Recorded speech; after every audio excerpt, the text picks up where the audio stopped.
Hello and welcome to another one of my videos. This is a place to inspire and to be inspired. Today's video is going to be a spring, summer, floral themed video.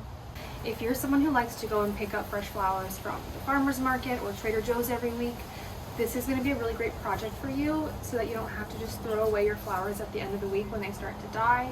You can just take a couple of them and press them in a book, which is what I'm going to do for 3 of the projects that I'm going to show you guys today. They're with dried pressed flowers. And the first project I'm going to show you guys is with fresh flowers, and I'm wearing it. It's called flower pounding, and it's when you take an imprint of the flower and you put it against the fabric, you cover it with like paper or parchment paper, and then you pound it with a mallet. And when you peel back the paper and peel off the flower, it leaves an imprint of the dye. And I use marigolds. I used them in a previous video that I did share, and it was solely dedicated to flower pounding. And I kind of go over some mistakes that I made and things that I would do differently. So in this video, I just purely did what worked for me in that video so that you guys don't have to learn from my mistakes again. These are the flowers that I chose to press for the other 3 projects I'm going to show you guys, and I just put the rest of them in this. So you can get multiple projects out of them and still have flowers to display. So if you want to see how I create these projects, keep watching.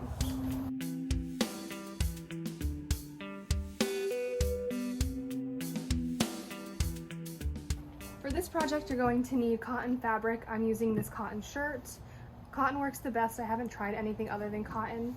You're also going to need alum powder. I found this on Amazon, and what you're going to do with this is the day before you want to do the project, you're going to want to put a couple tablespoons of this into a pot of water, put the fabric in, and let it sit for about 24 hours. What this is going to do is it's going to help the fabric to hold the dye of the flowers. And then you're also going to need a mallet. You'll need some kind of wooden board because you're going to want to put it in between the layers of fabric because we don't want it to bleed through. You're going to want your flowers. I'm going to be using marigolds because I feel like they give the best results and the most vibrant color. And you'll also need parchment paper. So I got a smaller board because this one was just too big.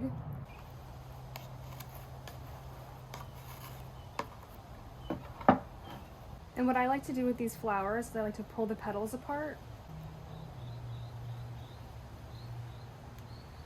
And then I'll just arrange the petals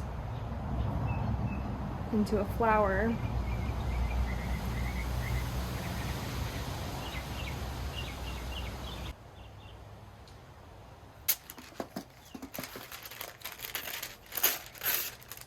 And then we'll take our parchment paper and place it over the flower.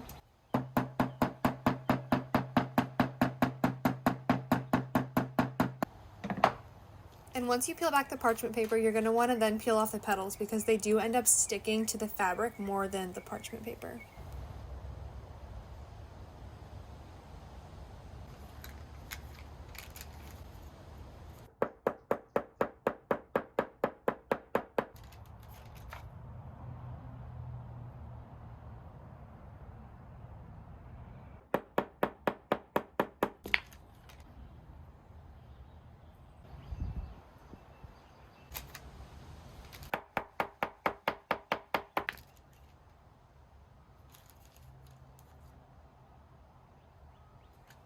And this is the final result for the first project, dyeing fabric with fresh flowers. I will also put a list of other flowers that do work for this project.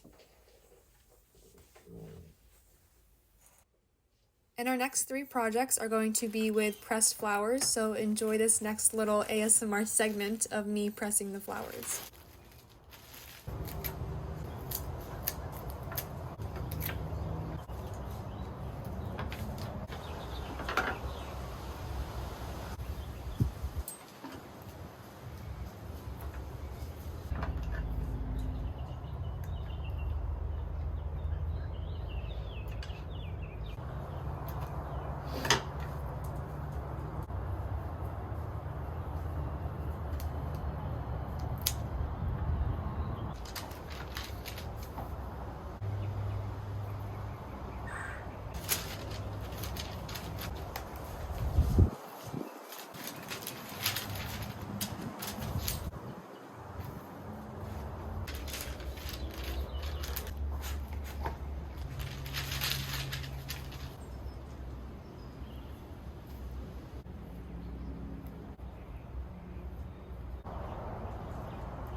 So for our first pressed flower project, I'm just going to be framing them. I found this frame at Home Goods, I think, in the clearance section. It was super cheap. You could also thrift them if you wanted to.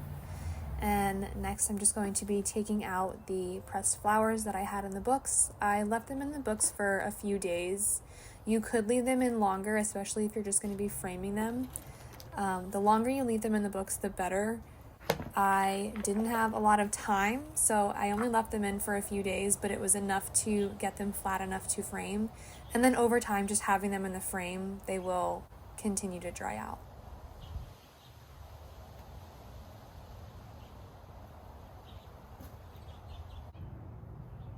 And the fun part is getting to be creative and arrange them however you want. You can choose any flowers. You don't have to use what I used. You can choose super vibrant flowers. You can choose more leafy greens, more ferns. The only color I really had was that purpley indigo looking flower. I don't even know what it's called. I can't remember, but I saw it at Trader Joe's and I knew I liked it. And this is the finished result. And you can try this yourself with any flowers you want. And for our next pressed flower project, we're going to be pressing flowers against a candle. So for this one, it actually is really beneficial to only have the pressed flowers in the books for a couple days, because if they get too firm, when they bend around the candle, they could break off.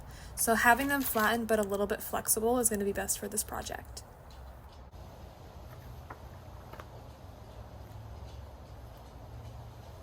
And once you've picked out the flowers that you want to use for this project, you can start shaping them and making sure that they are the right size. You can cut off any leaves that you don't want or any extra long stems. And you're just going to use a paintbrush with little tea light candles using the wax from them. And you're going to adhere the pressed flowers to your candle.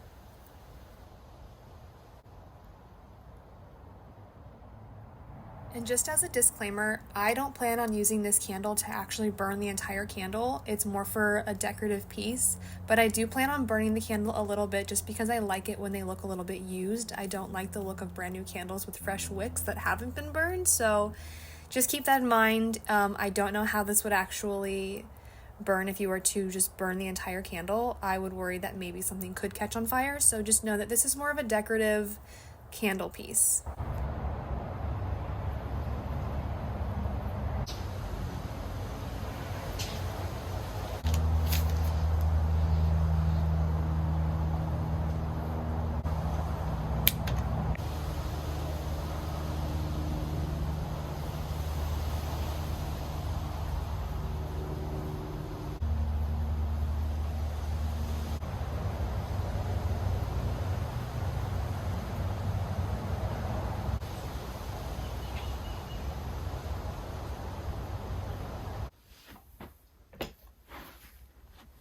Okay, for the last project, I'm going to be using this UV resin and these little gold pendants to make a necklace. This I have for my nails because I do my own gel nails, so you will need a UV lamp if you're going to be using this brand, but I'm just going to be using my handy dandy nail lamp. And then I have some tape because I'm going to put the tape under this to try to keep it from seeping out. We'll see if it works. And I'm going to cut up some of these little flowers here, and I'll see what I can fit. I'm going to use the bigger ones, so I have two of them. If I mess up the first one, then I can move on to the other one.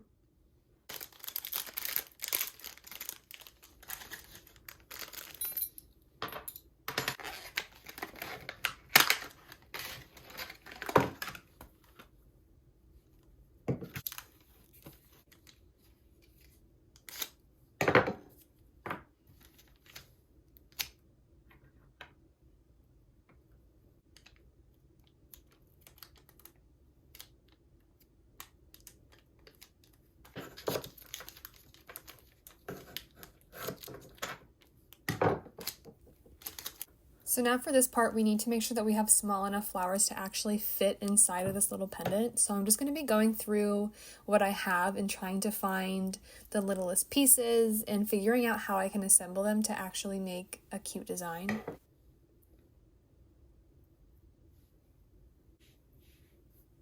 And this resin is super easy to use. It's called Blue Moon Studio, that's the brand, and I found it at Michael's Craft Store. You just pour it straight from the bottle into whatever mold you want to use. and then you cure it. You can cure it in the sunlight. It's going to take longer. It says about 10 to 15 minutes, but I have this UV nail lamp, and they also sell a UV lamp. The brand sells their own version of one, but I have one for my nails, so I just used that and it worked just fine. And it really helps to use some kind of tweezers or even a toothpick just to be able to move the flowers around, because you want to push them under the resin and then cure it, and then you'll want to add another layer of resin on top of that. So you want to slowly add small layers of resin so that it actually cures all the way through. And after I peeled off the tape, it was still kind of tacky on the other side. It wasn't cured all the way. So I did add another small layer of resin just so that it was super shiny on both sides. I really like how this project turned out. I did end up making a second pendant, and I used one as a necklace, but I'm starting to think that I should have just used both of them and turned them into earrings. So let me know what you guys think. Thank you guys for watching, and I really hope you enjoyed this video. Stay tuned for my next project.